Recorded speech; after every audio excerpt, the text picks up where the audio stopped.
안녕하세요. 차기호수와 파인만 양자역학 시간이 돌아왔습니다. 지금 챕터 2를 하고 있고 섹션 2에서 지금 머뭇거리고 있네요. 섹션 2에서는 무엇을 한다고 했냐면 두 가지 예를 든다고 했습니다. 위치와 운동량의 불확정성이 어떻게 나오게 되는 이유가 무엇인가 밝혀주는 예를 든다고 했는데 지난번에 한 번의 예를 들었었어요. 오늘은 좀 더 정량적으로 하겠다. 그래서 두 번째는 바로 P는 람다분의 H라는 식을 이용해서 운동량과 파장이 서로 관계되는 이 식을 이용해서 파장을 측정하는 거 가지고 운동량을 측정하는 걸 이제 설명하려고 합니다. 그래서 여기서 바로 양자역학에 나오는 불확정성을 이렇게 설명할 수 있다라고 하려고 하는데, 그렇게 하기 위해서 무엇을 이용하냐면 회절 격자, 디프렉션 그레이팅이라는 걸 이용하고 그리고 거기에 회절 격자의 분해능, 레졸루션 파워에 관한 식을 사용하는데 그 식을 그냥 갖다 씁니다. 근데 그 식이 이제 파인만은 이미 파인만 강의 제1권이 역학 부분이죠. 그 역학 부분에서 이미 다룬 것이니까 그때를 참고하라 하고 넘어가는데 우리는 그거 안 했죠. 그래서 이 시간에는 파인만 강의 제1권의 29장과 30장에서 관계되는 부분을 한번 여기서 소개하고 지나가려고 합니다. 그래서 29장에는 인터피어런스, 간섭이 나옵니다. 간섭, 두 파동의 간섭, 우리 지난번에도 한번 이 간섭은 얘기한 적이 있죠.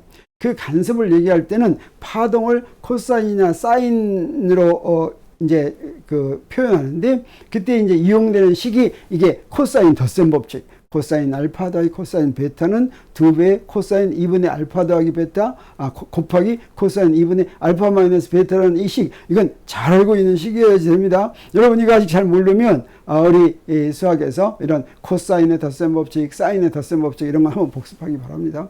이걸 이용할 것 같으면 인터피어런스 항을 바로 이제 구할 수가 있습니다. 다시 말하면 진폭하고 진동수는 같고 위상은 다른 두 파동을 중첩할 때 이제 간섭, 인터피어런스가 생기죠. 그래서 그 두 파동을, 하나는 R1은 자, A가 진폭이에요. A가 이제 두 파동이 같습니다. 그 다음에 오메가는 진동수입니다. 각진동수죠. 이게 같아요. 그래서 R1은 A 코사인 오메가 T 더하기 파이 1. 파이 1은 첫 번째 파동의 위상. 그 다음에 R2는 A 코사인 오메가 T 더하기 파이 2라고 할 때 이 파이 1과 파이 2가 달라서 그래서 이제 간섭이 나옵니다. 자, 요거 두 개를 더하면 어떻게 될까? 요거 두 개 더하면 이 더하는 식을 무엇을 이용하냐면 그대로 요 식을 이용했습니다. 그러면 요 두 번째 걸 먼저 썼어요. 그래서 요 앞에 거의 각하고 뒤에 거의 각, 다시 말하면 위상에 해당하는 거죠. 요걸 빼면 오메가 t가 없어지죠. 그 오메가 t가 없어지는 부분은 바로 중첩된 파동의 진폭이 됩니다. 새로운 진폭. 그 다음에 봤더니 여기 이제 더하는 부분 두 개를 더해서 둘로 나오니까 오메가 t는 그대로 나오죠. 그래서 중첩된 파동, 다시 말하면 간섭된 파동도 진동수는 똑같고 위상이 두 개의 위상을 둘로 더한 것의 평균 더해서 둘로 나눈 것과 같다라고 하는 결과를 얻었고, 그래서 이게 바로 진폭입니다. 위상차가 얼마냐에 따라서 두 개 더한 놈의 위상차가 얼마냐에 따라서 진폭이 0이 될 수도 있고 진폭이 2배의 원래 진폭이 될 수도 있고, 이래서 여기서 바로 간섭 현상이 나오죠. 이것에 대해서는 우리가 한번 이야기했는데, 똑같은 식을 파인만은 29장에서 파인만 강의 제1권의 29장에서 다른 방법으로, 두 가지 방법으로 더 유도합니다. 왜 이렇게 두 가지 방법으로 더 유도하냐면 다른 방법의 개념을 이용하기 때문입니다. 다른 방법도 이것과 똑같은 결과를 내고 그 밑에 깔리는 그 원리는 이거하고 똑같습니다. 그래서 두 파동을 이렇게 더한다라고 하는 건 똑같은데, 첫 번째는 무슨 방법이냐면 다른 방법 중에 첫 번째는 지오메트리컬 메서드입니다. 그래서 아까 우리가 구한 결과가 이랬죠. 두 파동을 더했을 때 얻는 중첩된 두 파동의 중첩된 파동은 이렇게 생겼어요. 요거를 지오메트리컬 메서드로 이용해서 구하면 어떻게 구하느냐?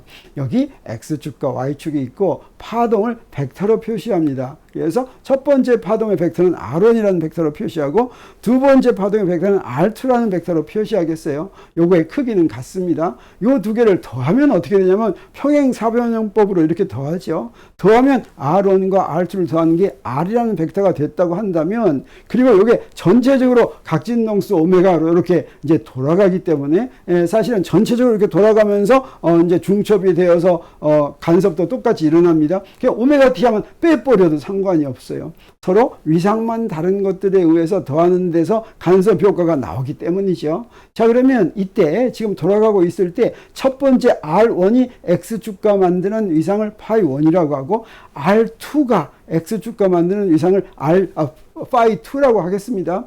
그러면 두 개를 더한 중첩에서 합한 벡터 R의 전체 크기는 뭐가 되냐면 AR이 되고, 그 다음에 그 전체 중첩된 요 파동의 X축과의 위상은 파이 R 이렇게 표시하겠어요. 그러면 바로 요 그림만 보고서 우리 뭘 알 수가 있냐면, 이게 바로 그 다음에 여기에 이 평행사변형인데, 이 평행사변형 중에서 두 변의 모든 변의 길이가 같죠. 그래서 양꼭지점을 연결한 선의 각은 어떻겠습니까? 두 개가 같겠죠. 그 각을 알파라고 하겠습니다.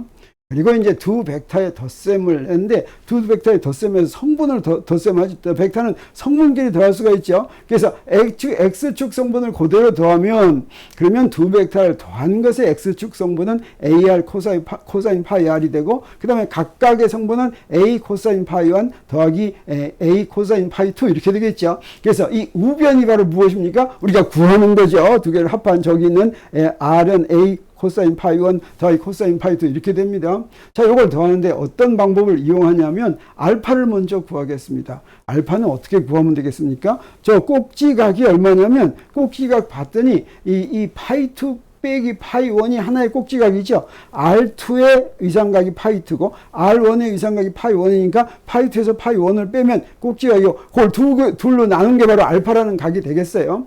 자, 그러면 여기서부터 우리 뭘 알 수가 있냐면, 그게 알파니까 우리 뭘 알냐면 AR은 어떻게 됩니까? 저기에 노란색으로 표시한 저 삼각형에서 볼 것 같으면 AR은 보니까 저 한 변의 길이 지금 R1과 R2의 크기는 A입니다. 그것은 A 코사인 파이 알파, A 코사 꼭지각을 둘로 나눈 거 있죠. 그래서 A 코사인 알파 하는 것의 두 배가 같겠죠. AR이 지금 절반이니까. 그래서 2A 코사인 알파가 되는데, 알파가 뭐라고 그랬습니까? 2분의 파이 2 빼기 파이 1이니까 AR은 2A 코사인 2분의 파이 2 빼기 파이 1 이렇게 됐습니다. 그리고 파이 R은 얼마냐면, 파이 R은 어떻게 구하면 됩니까? 파이 R은 알파에다가 저기 알파가 같죠? 알파에다가 파이 1을 더한 것과 같죠? 그래서 알파에다가 파이 1을 더하면 여기에 마이너스 2분의 파이 1 더하기 파이 1 하니까 파이 2 더하기 파이 1 이렇게 되겠어요. 자, 이거를 대입해서 자, 이걸 이용하겠습니다. 이걸 이용하면 우리 중첩된 파동이 바로 A 코사인 파이 1 더하기 코사인 파이 2죠. 이건 뭐와 같습니까? AR하고, AR은 뭐예요?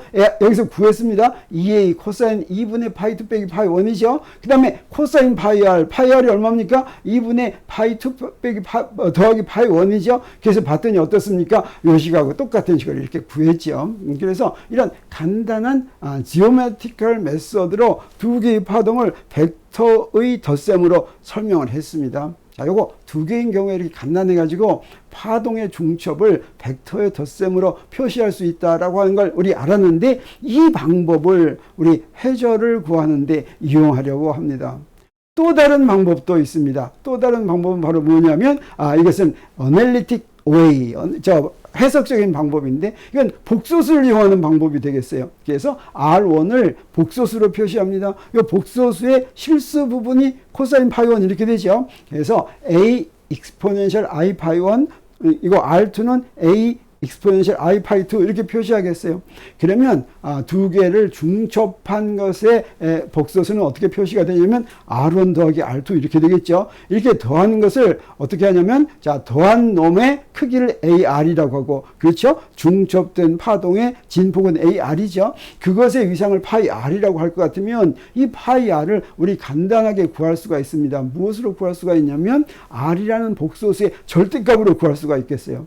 복소수의 절대값은 어떻게 됩니까? 컴플렉스 콘주게이트, 복소 켤레에다가 자신을 곱한 것이죠. 그러면 요 우변 AR 익스포넨셜 I 파이 R의 제곱을 할 것 같으면 익스포넨셜 I 파이 R의 제곱은 1이죠. 그러니까 그냥 AR이 됩니다. AR은 실수니까 여기서 AR은 실수니까 여기다 절대값 표시하지 않아도 되겠죠. 그래서 AR 제곱 이렇게 됐습니다. 그리고 요 두 번째 있는 것을 그대로 할 것 같으면 A 제곱하고서 익스포넨셜 이제 복소 켤레는 I 있는데 전부 마이너스를 붙이는 거죠. 그래서 익스포넨셜 마이너스 I 파이 1 더하기 익스포넨셜 마이너스 I 파이 2 그리고 그 다음에 그대로 썼습니다. 그리고 이걸 다 풀겠어요. 이걸 다 풀면 어떻게 됩니까? 여기에 첫 항과 첫 항하면 1 되고 마지막 항과 마지막 항하면 1 되죠. 그래서 2가 나왔죠. 그리고 두 개 안쪽 두 개하고 바깥쪽 두 개 한 것은 똑같이 익스포넨셜 I 파이 1 빼기 파이 2인데 하나는 마이너스고 하나는 플러스 이렇게 되겠습니다. 그러면 이렇게 마이너스하고 플러스를 더할 것 같으면 이 결과는 뭐가 되냐면 코사인 파이 1 빼기 파이 2가 되는 걸 우리가 알 수가 있죠. 그래서 우리 어떻게 됐습니까? 요걸 갖다가 정리하면 4a 제곱 그렇죠. 여기 앞에 2가 있으니까 2가 나왔으니까 4a 제곱 코사인 제곱 지금 여기서는 어떻게 했냐면 여기서 나오는 건 이제 조금 이따 바로 어떻게 해서 이렇게 나오는지 보겠어요. 2a 제곱 1 더하기 코사인 파이 1 빼기 파이 2를 할 것 같으면 요거처럼 되는데 자 그러면 우리 뭘 알 수가 있습니까? 여기서부터 요 두 개 AR 제곱은 이걸 비교해서 아까 구한 중첩된 파동의 진폭은 2a 코사인 2분의 파이 1 빼기 파이 2가 되는 거 구했죠. 이거 구했으면 그러면 이제 파이 r은 어떻게 되는지 아까 우리 구한 데서 바로 구할 수가 있겠습니다. 그러면 여기서 요건 어떻게 되는지 요거는 우리가 삼각함수에서부터 바로 나오죠. 1 더하기 코사인 알파는 이렇게 2배의 코사인 제곱의 2분의 알파가 되는 걸 한번 보겠어요. 그래서 여기에 1 더하기 코사인 알파 할 것 같으면 1은 뭐라고 쓸 수가 있어요? 코사인 제곱의 2분의 알파 더하기 사인 제곱의 2분의 알파 하면 1이죠. 그 다음에 코사인 알파는 2분의 알파의 2배 할 것 같으면 코사인 제곱의 2분의 알파 빼기 사인 제곱의 2분의 알파죠. 그래서 1 더하기 코사인 알파는 2 곱하기 코사인 제곱 2분의 알파가 된다고 하는 걸 여기서 이용을 했습니다. 자 이렇게 해서 우리 두 파동의 간섭의 결과를 구하는 것을 처음에 삼각함수를 이용해서 구했고 한 번은 지오메트리컬 메소드에서 구했고 또 한 번은 애널리티컬 웨이 세 번에서 구했습니다. 자 그래서 이때 우리가 필요에 따라서 이제 각각 이용을 하게 되겠습니다. 자 그러면 지금까지는 파인만의 제1권 29장에 나오는 내용이었는데 30장에는 뭐가 나오냐면 디프렉션이 나옵니다. 회절이죠. 우리 인터피어런스하고 디프렉션하고 두 개가 비슷한 것 같기도 다르기도 하고 어떻게 구분하는지 잘 이제 선명하게 와닿지가 않았는데 30장에서 파인만이 기가 막히게 설명합니다. 인터피어런스 간섭은 뭐냐면 두 개의 파동이 중첩될 때 부르는 이름이다. 그리고 회절은 뭐냐면 두 개의 파동이 아니라 무수히 많은 파동이 중첩된 경우에 부르는 이름이다 라고 하니까 아주 그 의미가 선명해집니다. 그래서 회전은 우리 어떨 때 합니까? 자, 파동이 여러 개가 오면 다 중첩을 하죠. 그래서 간섭 현상이나 회절 현상이나 전부 파동의 중첩에 의해서 나오는 현상입니다. 회절도 결과적으로는 그 안에 있는 많은 것들이 계속 더해져서 간섭을 일으키는 거죠. 그런데 우리가 특별히 간섭무늬라고 하면 두 개의 파동이 만들어서 간섭 일으켜서 나오는 결과를 우리 간섭무늬다 이렇게 얘기하고 그 다음에 회절무늬 그럴 때는 무수히 많은 파동들이 모여서 만드는 것들을 회절무늬다 이렇게 이야기를 하죠. 그래서 이렇게 설명하는 게 아주 그럴듯한 것 같습니다. 그래서 여기서 이제 30장에서는 회절을 설명하기 위해서 회절을 설명하려면 무수히 많은 파동들이 모여서 이제 되는 거죠. 그래서 그 파동들이 오실레이터에서부터 진동자에서부터 나온다고 생각하겠습니다. 그리고 많은 진동자인데 그 많은 진동자가 전부 n개, 스몰 n개 있다고 하겠어요. 그래서 the resultant amplitude due to n equally spaced oscillators. 그래서 진동자들이 등 간격으로 n개가 같이 쭉 늘어져 있을 때 그놈들을 다 합한 놈에 전부 다 중첩돼서 합한 것의 진폭을 구하자. resultant amplitude는 합성 진폭입니다. 다 합한 거. 자, 우리 아까 앞에서 지오메트리컬 메소드 할 때 어떻게 했습니까? 두 개를 벡터를 합한 걸로 했죠. 벡터 합할 때 어떻게 했어요? 이렇게 쭉쭉 위상각만 해가지고 쭉쭉 벡터를 그렸죠. 자, 이렇게 n개를 그릴 때는 바로 그 방법이 편리할 것 같습니다. 그래서 다 똑같이 진폭이 다 똑같은 것이니까 이렇게 그리겠어요. 여기 A1, A2, A3라고 하는 그 벡터들을 다 그렸는데 요거의 크기는 다 똑같습니다. 그리고 무엇도 다 똑같으냐면 저 위상각도 다 똑같겠어요. 자, 이렇게 더한 것을 식으로 표시한다면 어떻게 되냐면 R은 A 코사인 오메가 T 더하기 A 코사인 오메가 T 더하기 파이 더하기 A 코사인 오메가 T 더하기 2파이 이런 식으로 되겠죠. 이건 무슨 말입니까? 서로 인접한 두 진동자 사이의 위상차가 전부 파이다 이런 뜻이 되겠어요. 그리고 n개가 있다고 그랬으니까 맨 마지막에서는 0에서부터 시작했으니까 오메가 T 더하기 n-를 파이 이렇게 되겠죠. 근데 요거 t는 제로 때 본다고 하겠어요. t는 제로 때 보면 오메가 t는 다 없어지죠. 다 없어지고 이제 이거 다 더하면 됩니다. 그리고 아까 한 것처럼 요 그림 전체가 일정한 각속도로 회전하는 경우다라고 생각하면 그 간섭 무늬는 또는 회절 무늬는 다 똑같은 거다 이렇게 생각할 수가 있겠어요. 그래서 우리 요 파이를 바로 인접한 진동자 사이의 위상차라고 한다면 우리 맨 첫 번째 거는 x축에다 놓았으면 그 다음 건 어떻게 됩니까? 위상각이 파이가 되겠죠. 그 다음 건 어떻게 되겠어요? 위상각이 2파이가 되겠죠. 그래서 n번째 가면 어떻게 되겠어요? 위상각이 n파이가 되겠죠. 자, 그걸 이용을 하겠습니다. 그리고 Q는 그렇게 해서 쭉 만들 것 같으면 어떻게 되겠어요? 요 벡터 화살표들이 원 둘레 위에 다 놓이게 됩니다. 원 둘레 위에 놓이게 되니까 그 원을 이루는 것의 중심을 저기 Q라고 저렇게 표시하겠어요. 그리고 그 원의 반지름을 R이라고 이렇게 얘기하겠습니다. 이게 바로 반지름이죠. 그러면 우리 지금 n개가 있어가지고 지금 여기서 지금 6개까지 그렸는데 n개가 있어서 저 끝이 저기가 됐다라고 한다면 리절턴트 앰플리튜드는 어디서 어디까지가 되겠어요? 네, 합성파의 진폭은 바로 저기 원점에서부터 저 끝점까지 오기가 되겠죠. 이걸 갖다가 AR이라고 하겠습니다. 그래서 요 그래프를 보고 요 그림을 보고 지오메트리컬 메소드를 이용해서 이 그림을 보고 AR을 구하기로 하겠습니다. 자, 그러면 그 AR을 어떻게 구할 수 있을까? 맨 먼저 어떤 부분을 보냐면 이 부분을 먼저 보겠어요. 이 부분은 어떤 부분이니까 요 양쪽 요 사이각은 뭐가 되겠어요? 요 사이각은 바로 파이가 됩니다. 각 진동자 사이의 위상차 요게 파이가 되겠죠. 그리고 옆에 두 빗변의 길이는 이게 바로 뭡니까? 저 큰 원의 반지름이 되죠. 그리고 밑에 있는 밑변의 길이는 뭡니까? 네, 첫 번째 각 진동자에서 나오는 파동의 진폭이 되겠어요. 자, 그럼 여기서부터 우리 어떤 식으로 알 수가 있냐면 이 A를 R과 파이로 표시할 수 있습니다. 어떻게요? 밑에 수선을 이렇게 내려 긋습니다. 그러면 2분의 A는 무엇과 같겠어요? R 사인 2분의 파이와 같겠죠. 그래서 이걸 일식이라고 하겠습니다. 그리고 또 어떤 삼각형을 하나 보냐면 저 삼각형을 보겠어요. 마지막 원점에서부터 마지막 끝까지 이은 그거죠. 가만 봤더니 바로 여기에는 요 각이 바로 뭡니까? 저기에 대한 전체 n개가 갔을 때의 위상각이 n파인데 저 절반으로 잘랐죠. 그래서 2분의 n파이가 되겠습니다. 그리고 빗변은 바로 뭡니까? 그 원의 반지름이죠. 그리고 밑변은 바로 뭡니까? 네, 전부 다 합한 진폭의 크기의 절반이죠. 그래서 여기서도 우리 뭘 알 수가 있어요? 자, 여기가 이제 사이각이니까 2분의 AR은 R하고 사인 뭐가 되겠어요? 사인 요각이 되겠죠. 그래서 2분의 AR은 R 사인 2분의 N파 이렇게 되겠습니다.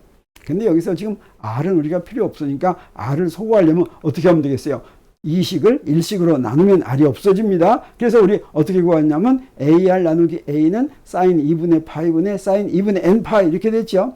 자, 여기서 파이는 각 진동자 사이의 위상차고 n은 무엇입니까? 지금 진동자가 전부 해서 n개가 있다고 하는 거죠. 지금 n이 지금 굉장히 많을 예정입니다. 여기서부터 우리 무엇을 구했습니까? 네, 그래서 우리 전부 다 n개의 진동자에서 나온 파동을 전부 다 더한 합성파의 진폭은 하나의 진폭에다가 뭘 곱했어요? 사인 2분의 파이분의 사인 2분의 n파이 이걸 곱했죠. 자, 이걸 우리가 구했습니다. 이게 무엇에 대한 것입니까? 지금 회절을 한 n개의 진동자에서 나온 빛들이 전부 합해서 간섭한 걸 우리가 구하는 것입니다.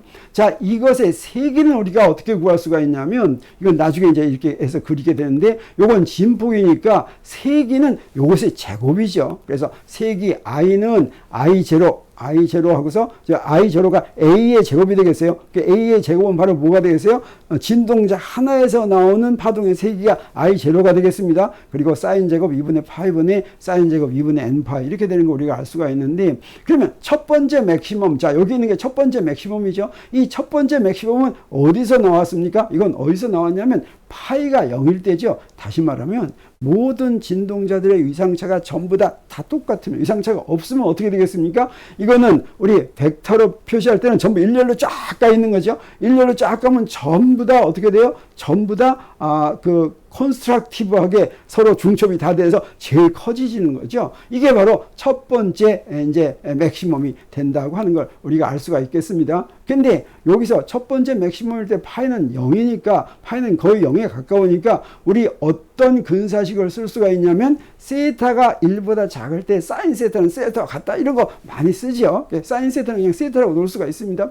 여기도 그냥 그렇게 놓을 수가 있겠어요. 그래서 이 사인 2분의 n 파이는 그냥 2분의 n 파이로 놓고, 파이가 지금 0이니까 0과 같으니까, 그 다음에 사인 제곱 2분의 파이는 그냥 2분의 파이의 제곱 이렇게 놓을 수가 있겠죠. 그래서 첫 번째 맥시멈의 세기는 I0에다가 2분의 파이의 제곱 분의 2분의 n파이의 제곱하니까 2분의 파이의 제곱은 없어지고 뭐가 됩니까? I0 n제곱 이렇게 됐습니다. 다시 말하면 첫 번째 세기는 그 n개의 진동자가 전부 다 해서 가장 센 맥시멈은 그 세기가 어떻게 되냐면 하나의 진동자에다가 n제곱을 곱한 거다라고 하는 거죠. 저 그림은 그래서 어떻습니까? 지금 합성파의 세기의 크기를, 높이를, 제일 강한 놈의 높이를 1로 만들기 위해서 그 세기를 바로 I0 n제곱 이렇게 나누는 것입니다.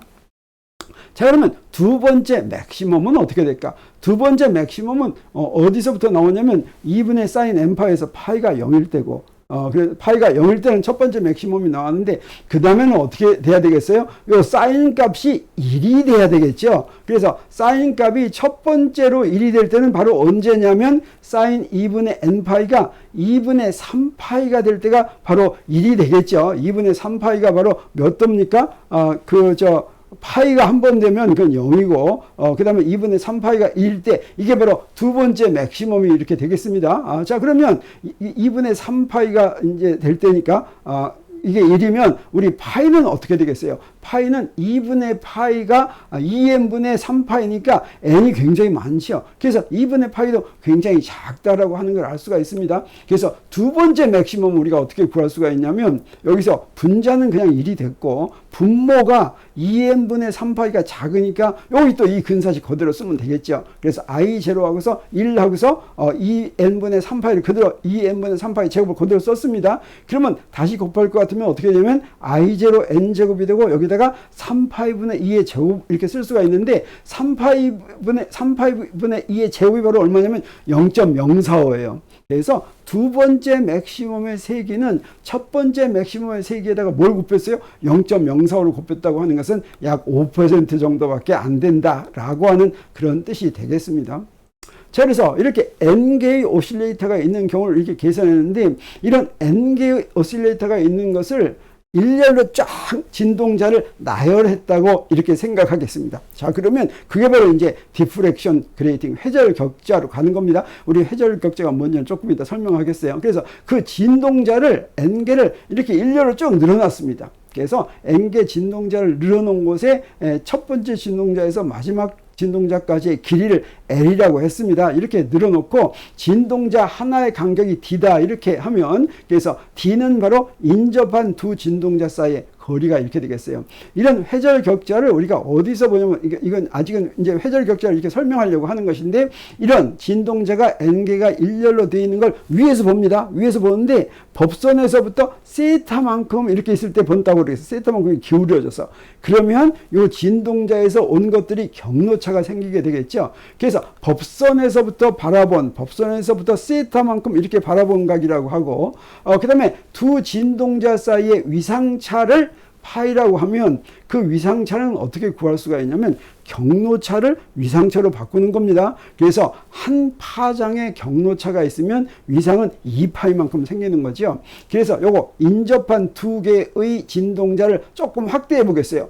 인접한 두 개의 진동자 이렇게 확대해 가지고 이렇게 그렸습니다. 자, 그러면 두 개의 인접한 진동자 사이의 간격은 D라고 하겠어요. 그리고 세타만큼 이렇게 기울여서 본 거죠. 그러면 경로차가 뭐가 됩니까? 여기가 바로 경로차가 되죠. 그래서 요 경로차가 보니까 바로 뭐예요? D 사인 세타죠. 이 D 사인 세타를 인접한 두 진동자의 경로차 스몰 델타다 이렇게 얘기하겠어요. 이 스몰 델타는 두 인접한 진동자의 경로차 이렇게 되는데, 그러면 이 경로차는 이제 이 경로차분의 람다는 람다만큼 가면은 그게 바로 위상차로는 2파이죠. 근데 경로차가 D 사인 세타니까 거기에 해당하는 게 파이다라고 하는 비례식을 쓸 것 같으면 우리 파이를 구할 수가 있습니다. 파이를 무엇으로 구해요? 네, 지금 파장과 여기서 나오는 이 진동자에서 나오는 파동의 파장과 그 다음에 진동자 사이의 거리와 그 다음에 법선에서부터 이렇게 기울여서 본 각을 가지고 위상차를 이렇게 구할 수가 있는데, 위상차는 그래서 람다분의 2파이 D 사인 세타 이렇게 되는데, 람다분의 2파이가 바로 뭡니까? 그게 바로 파수죠. 그래서 이걸 간단하게 KD 사인 세타 이렇게도 쓸 수가 있겠습니다. 자, 그러면 여기서부터 우리 전체로 합성된 걸 구하려고 합니다. 그러면 파이가 아까 뭐라 그랬어요? 인접한 두 진동자 사이의 위상차다 이렇게 얘기했죠. 그리고 우리 이걸 구했죠. 그러면 I는 우리 일식에서 앞에서 구한 이 일식에다가 이제 파이를 대입하는데, 저렇게 세타만큼 놓고 봤을 때 인텐시티가 앵글 세타의 함수로 어떻게 바뀔까? 그래서 요 인텐시티가 요 법선에서부터 이렇게 가면서 보면 인텐시티가 어떻게 바뀔까 보기 위해서는 우리 어떻게 하면 되겠어요? 여기에는 파이에다가 요 식을 대입할 것 같으면 어떻게 됩니까? 세타 함수로 인텐시티가 바로 나오겠죠. 그래서 여기다가 그대로 대입하겠습니다. 근데 대입해서 구하는 것보다도 먼저 첫 번째 맥시멈은 언제 되겠습니까? 첫 번째 맥시멈은 파이가 0일 때, 요 식에서 보니까 어땠어요? 요 식에서 보니까 파이가 0일 때 첫 번째 맥시멈이 나왔죠. 근데 파이가 0일 때는 뭡니까? 여기서 파이가 0이면 세타도 0이죠. 그래서 파이가 0일 때는 세타가 0일 때, 예, 그때 나온다라고 하는 거죠. 세타가 0일 때 이제 첫 번째 맥시멈이 나오겠습니다. 근데 이런 회절 격자에서 중요한 것은 퍼스트 미니멈입니다. 퍼스트 미니멈은 어떨 때 나오냐면, 여기서 보니까 요게 2분의 n파이가 어떨 때입니까? 2분의 n파이가 파이면, 그러면 어떻게 돼요? 그러면 2분의 n파이가 파이면 사인 파이가 0이죠. 그때가 바로 이제 첫 번째 미니멈이 되겠어요. 그래서 요게 파이일 때를 구할 것 같으면, 네, 파이는 n분의 2분의 n파이가 파이니까 파이는 n분의 2파이가 이렇게 됩니다. 그래서 파이는 n분의 2파이는 여기다 이걸 대입합니다. 람다분의 2파이 D 사인 세타 이렇게 대입했어요. 그랬더니 첫 번째 미니멈이 나올 조건은 요 뒤에 있는 요걸 갖다 정리하면 어떻게 됩니까? 이 파이를 없앨 것 같으면 ND 사인 세타는 람다다. 그래서 세타, 첫 번째 미니멈이 될 세타는 람다와 D와 N 가지고 요 식을 만족하면 우리가 구할 수가 있겠죠.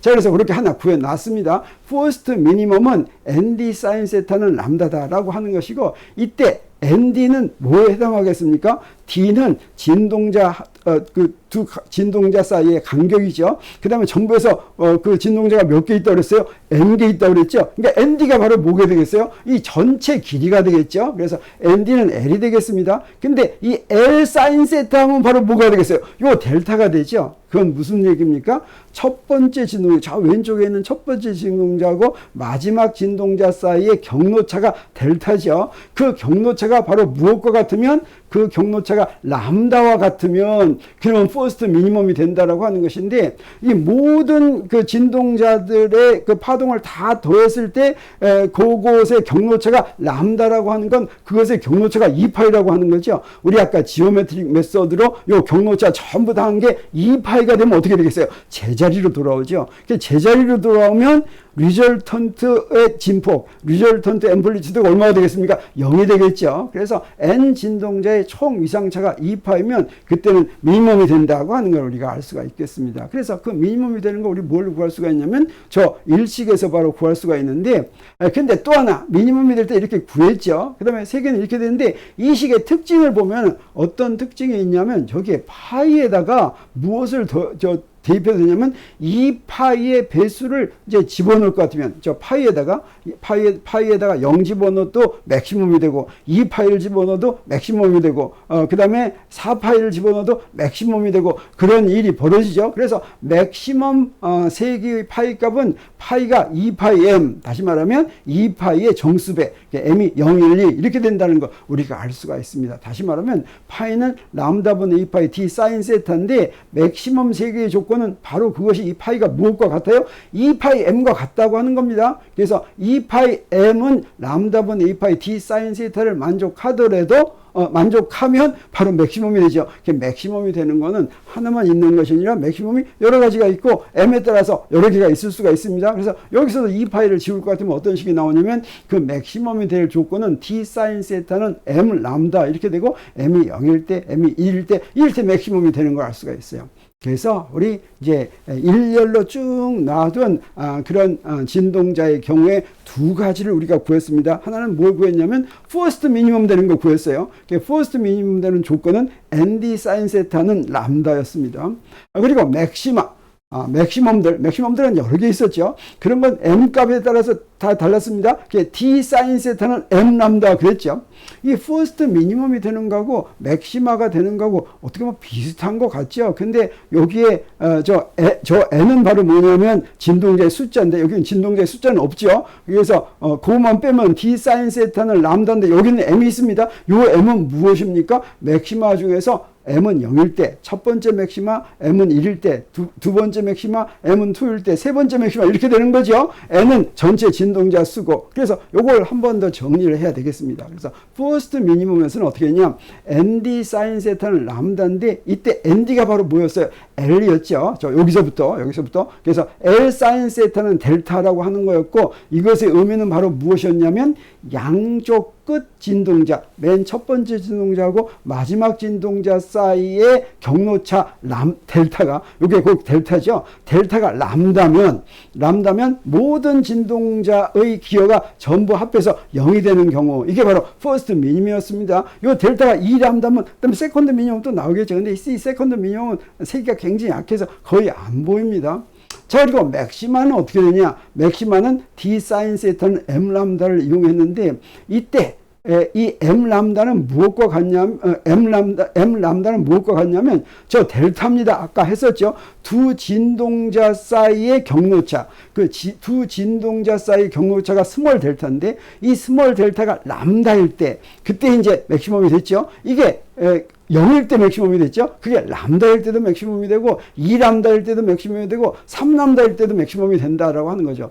그 얘기는 무엇이냐면 진동자마다 위상차가 람다의 배수이면 어떻게 됩니까? 똑같아지는 거죠. 그래서 위상차가 람다의 배수면 다시 말하면 그 경로차가 람다의 배수, 위상차는 2파이의 배수구 같으면 항상 똑같은 파동이 되는 거죠. 이 똑같은 파동들이 다 더해지니까 이거 다 맥시마가 된다. 그래서 아까 미니멈의 경우에는 전체의 경로차가 람다였다면 요건 바로 뭐예요? 두 진동자 사이의 경로차가 람다의 배수인 경우, 이게 바로 맥시멈이 되는 경우입니다. 그래서 인접한 두 진동 사이 경로차 델타가 m 람다로 모든 진동자의 기호가 전부 다 똑같이 포지티브하게 기여가 되기 때문에 그래서 맥시마가 된다고 하는 걸 알 수가 있겠어요. 그래서 이 m의 경우에는 m이 제로면 그때는 언제입니까? 세타 제로는 위에서 보는 각이 제로일 때 그때 이제 맥시멈 하나 나옵니다. 그리고 m이 1이면 이걸 갖다가 제로 오더, 이걸 차수라고 합니다.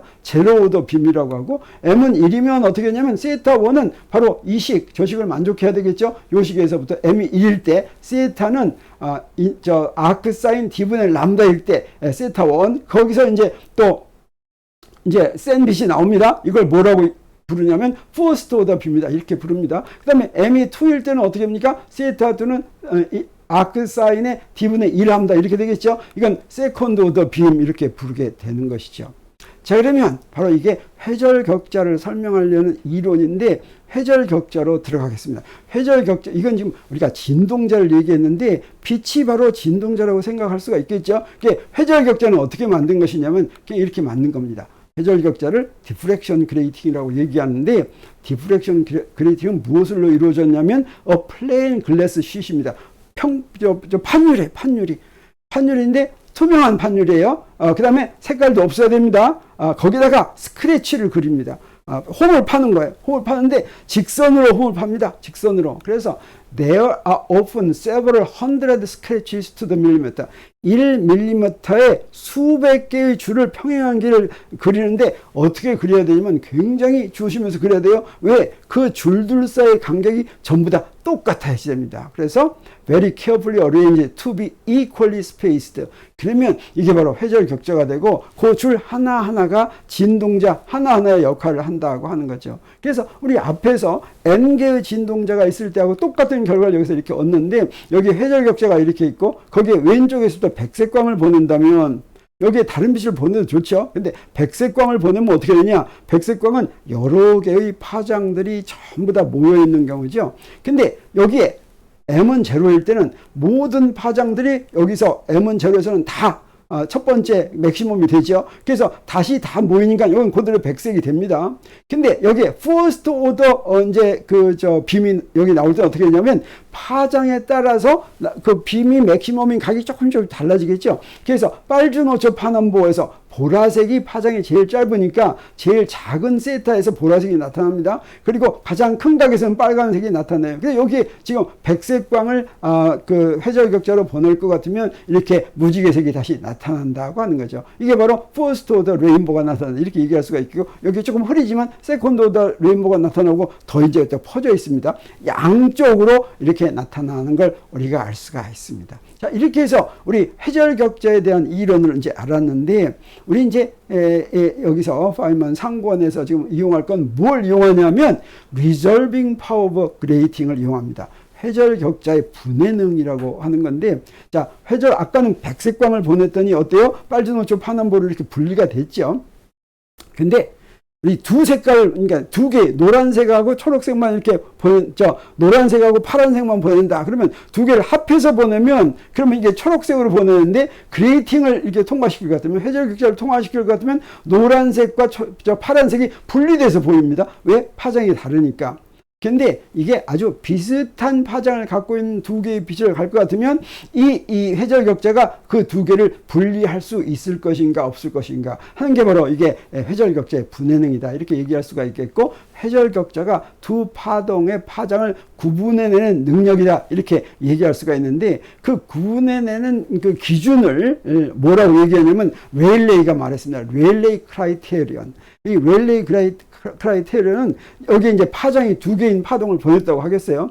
그랬을 때 적어도 이렇게 되면 구분할 수 있다고 하는 거죠. 이건 파장이 두 개인 것인데 파장이 두 개인 것의 맥시멈이 자 여기 점선으로 된 파장의 맥시멈이 무엇하고 일치합니까? 여기 실선으로 된 파장의 퍼스트 미니멈하고 일치되죠. 요 정도면 분해를 할 수 있다고 하는 거죠. 이게 바로 레일레이 크라이테리온이라고 할 수가 있겠습니다. 근데 이거보다 더 가까우면 두 개의 파동이 이거보다 더 가까우면 두 개의 파장을 분리해낼 수가 없겠다고 하는 거죠. 이게 두 개의 봉우리로 보이는 것이 아니라 그냥 두 개를 합할 것 같으면 하나의 봉우리로 보일 공산이 크죠. 그래서 요거를 분해할 수 있는 크라이테리온이 이렇게 된다고 하는 겁니다. 그러면 이런 분해에는 리졸루션 파워를 구하는 식은 우리 어떻게 구할까? 우리 앞에서 구하는 게 있었죠. 퍼스트 미니멈 식은 어땠습니까? ND 사인 세타는 람다였습니다. 그다음에 맥시마는 어떻게 됐어요? D 사인 세타는 M 람다였죠. 그래서 분해능을 구할 때 이게 n번째 빔, m의 오더의 빔을 이렇게 분해능을 할 수도 있겠습니다. 그래서 파장이 람다 프라임인 파동의 오더가 m인 맥시멈 조건을 이용하겠어요. 그러면 t 사인 세타는 뭐가 되겠어요? m 람다 프라임 이렇게 되겠죠. 자, 그러면 여기서부터 우리 델타가 어떻게 양쪽 끝에 경로차죠. 양쪽 끝에 경로차는 nd 사인 세타였습니다. 이 nd 사인 세타가 무엇과 같습니까? 이게 d 사인 세타가 m 람다 프라임이니까 nd 사인 세타는 nm 람다 프라임 이렇게 되겠어요. 이게 바로 양쪽 끝의 경로차가 nm 람다 프라임 이렇게 된다고 하는 것입니다. 요게 이제 람다 프라임인 요 빛의 지금 맥시멈 m번째 오더가 m인 맥시멈을 이렇게 이제 그렸습니다. 그리고 두 번째는 파장의 람다인 실선으로 된 저 파동입니다. 파동의 오더가 m인 맥시멈의 퍼스트 미니멈 하면 어떻게 되겠어요? 자, 퍼스트 미니멈은 언제 나왔냐면 맥시멈에서 전체가 파장 하나만큼 더 갔을 때 예, 전체 양쪽 끝에 경로차가 파장 하나만큼일 때가 바로 미니멈이었죠. 그래서 오도가 m인 놈의 맥시멈은 nm 람다고 전체 경로차가, 그 다음에 그거보다 람다가 하나 더 많으면 그러면 포스트 미니멈이 되겠죠. 요 두 개가 같을 조건이 되겠어요. 그래서 요 두 개 같을 조건을 어떻게 하느냐. 자, 여기서 파장의 람다 프라임 놈의 그 맥시멈 조건은 nm 람다 프라임, 그 다음에 두 번째 파장이 람다인 놈의 퍼스트 미니멈의 조건은 nm 람다 플러스 람다 그랬습니다. 그랬을 때 두 개의 차이를 델타 람다라고 하면 이 델타 람다는 요 델타하고는 다른 델타예요. 그냥 델타 람다, 람다의 차이입니다. 다시 말하면 람다와 람다 프라임의 차이가 델타 람다라면 우리 어떤 식을 구할 수가 있냐면 요 두 개에서부터 우리 식을 구할 수가 있어요. 그래서 델타는 요 위에서는 뭐였습니까? 위에서는 ND 사인 세타였죠. 이게 바로 뭐였어요? NM 람다 프라임이었죠. 이 NM 람다 프라임의 람다 프라임을 람다 더하기 델타 람다로 바꿔 쓰겠습니다. 그리고 두 번째는 뭐가 됩니까? 두 번째 델타는 NM 람다 더하기 람다죠. 그래서 요 두 식을 비교하면 요 첫 항 NM 람다는 양쪽에서 없어지고 뭐만 남습니까? nm 델타 람다는 람다가 남습니다. 자, 그럼 여기서 우리 뭘 구할 수가 있어요? 람다분의 델타 람다는 nm분의 1이다 라고 하는 걸 알 수가 있죠. 그래서 파장이 람다짜리의 차이가 델타 람다가 될 조건은 바로 뭐냐면 n 곱하기 n분의 1인데 n은 바로 무엇입니까? 격자에 그린 선의 수죠. 그 다음에 m은 바로 무엇입니까? 지금 우리가 구하려고 하는 빔의 오더죠. 그 빔의 오더하고 격자에 그린 선의 수분의 1만큼 n분의 델타 람다를 구할 수가 있다. 델타 람다까지 구할 수가 있다라고 하는 뜻이 되겠고, 분해는 레졸루션 파워는 이건 작은 수가 되겠죠. 요것의 역수를 이용합니다. 그래서 역수 R은 델타 람다분의 람다면 그게 바로 뭐예요? m이 되는데 요것을 레졸루션 파워, 어떤 회절 격자의 분해능을 델타 람다분의 람다고, 그것은 무엇과 같아요? 그것은 회절 격자에 그린 그 선의 수 곱하기 몇 번째 차수 두 개를 곱한 것이다라고 하는 거죠. 그래서 이제 이 식을 이용해서 파인만이 이제 그 운동량 측정의 조건을 이제 설명하려고 하는 것입니다. 그래서 우리 이제 어떻게 해서 NM이 나왔는지 잘 알았죠. 그래서 다음 시간에 이것을 이용해서 어떻게 운동량의 불확정성을 설명하는지 한번 보기로 하죠. 오늘은 이제 여기서 마치려고 하는데, 그랬더니 어떻습니까? 아직 섹션 2가 다 안 끝났습니다. 우리가 끝나면 이제 노란색으로 바뀌는데, 여기서 지난번에 한번 색깔을 바꿨는데 오늘 아직도 안 끝났으니까 또 색깔을 또 한번 바꾸겠습니다. 다음 시간에 이게 색깔이 노란색으로 바뀔지 모르겠어요. 아무튼 오늘 좀 시간이 많이 걸렸습니다. 자, 오늘 섹션 2의 여기는 여기서 이제 마치기로 하겠습니다. 감사합니다.